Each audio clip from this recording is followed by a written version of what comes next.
بسم اللہ الرحمن الرحیم 29واں پارہ سورہ ملک آیت نمبر 22، 23، 24۔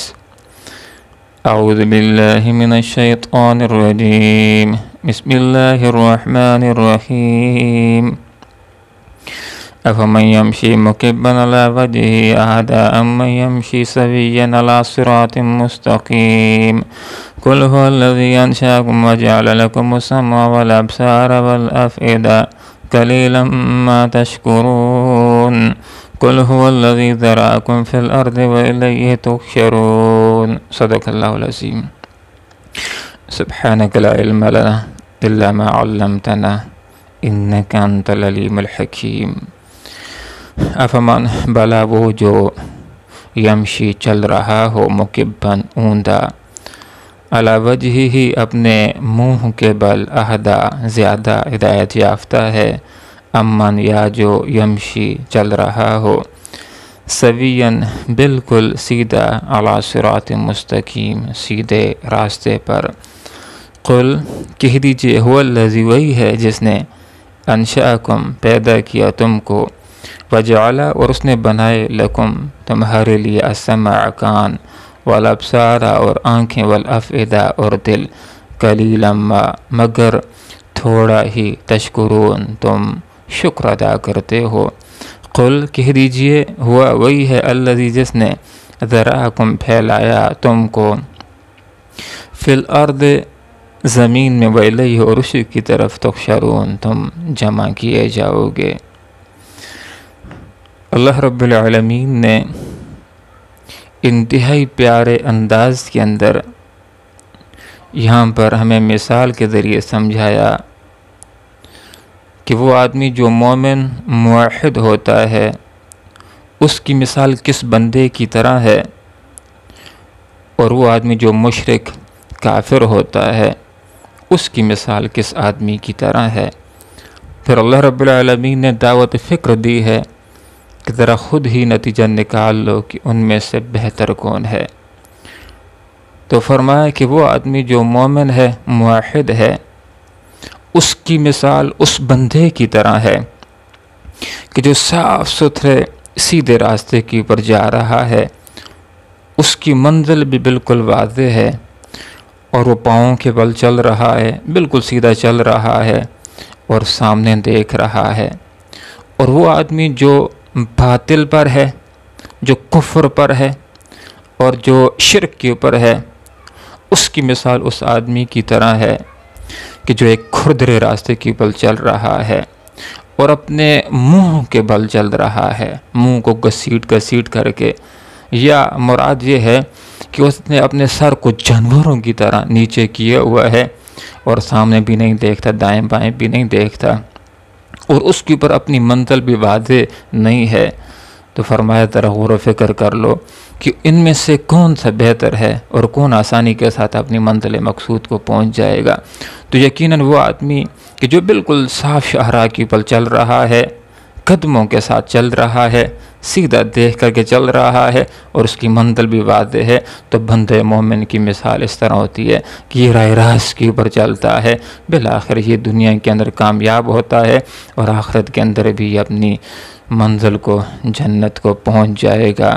تو اللہ رب العالمین نے ارشاد فرمایا قل هو الذی، کہہ دیجئے کہ وہی اللہ ہے جس نے انشأکم تم کو پیدا کیا، اور اسی نے تمہارے کان بنائے، اور اسی نے تمہاری آنکھیں بنائیں، اور اسی نے تمہارے دل بنائے۔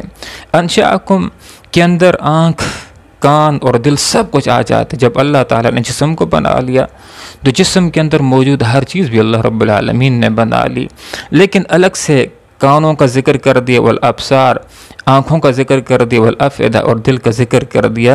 اس سے جسم کے اندر ان اعضاء کی اہمیت کا اندازہ ہو جاتا ہے کہ باقی جسم کا ایک ایک عضو بھی اپنی اہمیت رکھتا ہے، لیکن اور کان اور دل ان کی اہمیت باقی اعضاء سے بہت زیادہ ہے، اور اس لیے بھی ان کو الگ سے ذکر کر دیا کہ یہ علم حاصل کرنے کا بنیادی ذریعہ ہے۔ فلاسفہ نے یہ بات بھی ذکر کی ہے کہ علم حاصل کرنے کے 5 حواس ہوتے ہیں، جس کے اندر سونگھنا بھی ہے، چھونا بھی ہے اور چکھنا بھی ہے، لیکن بنیادی طور پر انسان کو جو علم حاصل ہوتا ہے وہ جب انسان السمع کانوں سے سنتا ہے، والابصار آنکھوں سے دیکھتا ہے، والافئدہ اور پھر دل و دماغ کے اندر غور و فکر کر کے ایک نتیجے تک پہنچ جاتا ہے۔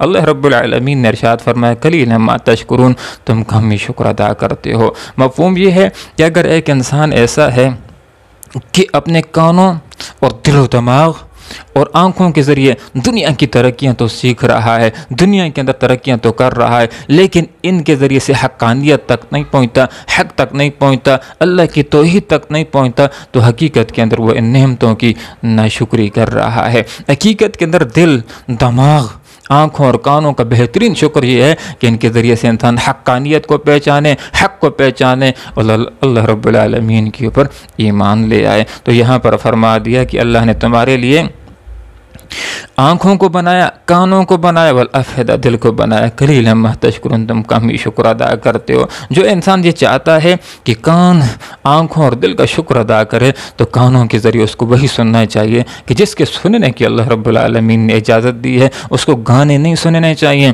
اس کو فحش باتیں نہیں سننی چاہیے، اور آنکھوں سے وہی دیکھنا چاہیے کہ جس کے دیکھنے کی اللہ رب العالمین نے اجازت دے رکھی ہے۔ غیر محرم عورتوں کو نہ دیکھے اور خراب چیزیں آنکھوں کے ساتھ نہ دیکھے، اور دل کے اندر وہی خیالات لائے کہ جو جائز خیالات ہیں، تو یہ ان چیزوں کا شکر ہوگا۔ حقیقت کے اندر بہترین شکر وہی ہوتا ہے کہ جس چیز کو اللہ نے جس مقصد کے لیے بنایا ہے، اس مقصد کے اندر انسان اس کو استعمال کرے، تو یہ اس چیز کا بہترین شکر ہوتا ہے۔ قل کہہ دیجئے هو الذی، اللہ وہی ذات ذرأکم، جس نے تم کو پھیلایا فی الارض، زمین کے اندر، وإلیہ تحشرون، اور اسی کی طرف تم جمع کیے جاؤ گے۔ غور کیجئے آغاز کے اندر کتنے انسان تھے دنیا کے اندر؟ حضرت آدم علیہ السلام تھے، اور ان کی بیوی حوا علیہ السلام تھی۔ ان دونوں سے اللہ تعالیٰ نے انسانیت کو پھیلا دیا، گاؤں کے گاؤں اور ملکوں کے ملک آباد ہوتے گئے، حتیٰ کہ انسانوں کی تعداد لاکھوں اور خربوں کے اندر پہنچ گئی۔ ان سب کو بڑھانے والا، ترقی دینے والا، انسانیت کے اندر اضافہ کرنے والا کون ہے؟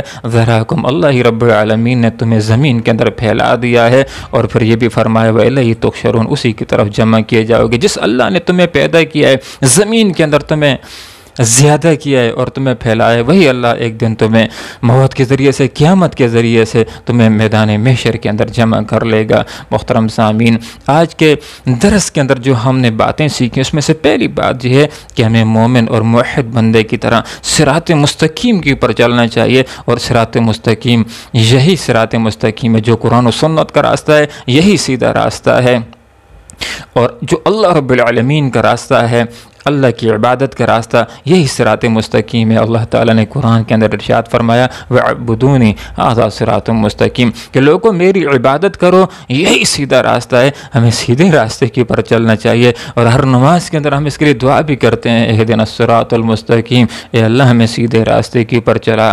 دوسری بات کہ اللہ تعالیٰ نے ہمیں جسم دیا ہے، ہمیں نعمتیں اللہ رب العالمین نے عطا کر رکھی ہیں، تو ہمیں چاہیے کہ ان نعمتوں کا بھی شکر ادا کریں، اور ان کا بہترین شکر یہ ہوگا کہ ان کو اللہ رب العالمین کی ہدایات کے مطابق ہم استعمال کریں۔ اور تیسری بات جو قرآن کے ان صفحات نے ہمیں سمجھا دی ہے، وإلیہ تحشرون، ہمارے ذہنوں کے اندر یہ بات ہونی چاہیے کہ ایک دن ایسا ہوگا کہ ہم فوت ہو جائیں گے، قیامت واقع ہو جائے گی، اور قیامت کے بعد ہمیں اٹھایا جائے گا، محشر کے اندر جمع کیا جائے گا، اللہ کے سامنے حاضری دینی ہے، ہمارے اعمال کی جواب دہی ہوگی۔ اچھے اعمال ہوں گے تو جنت ٹھکانہ ہوگا، برے اعمال ہوئے تو بہت برا ٹھکانہ ہو سکتا ہے۔ اللہ عمل کی توفیق عطا فرمائے۔ وآخر دعوانا ان الحمد للہ رب العالمین۔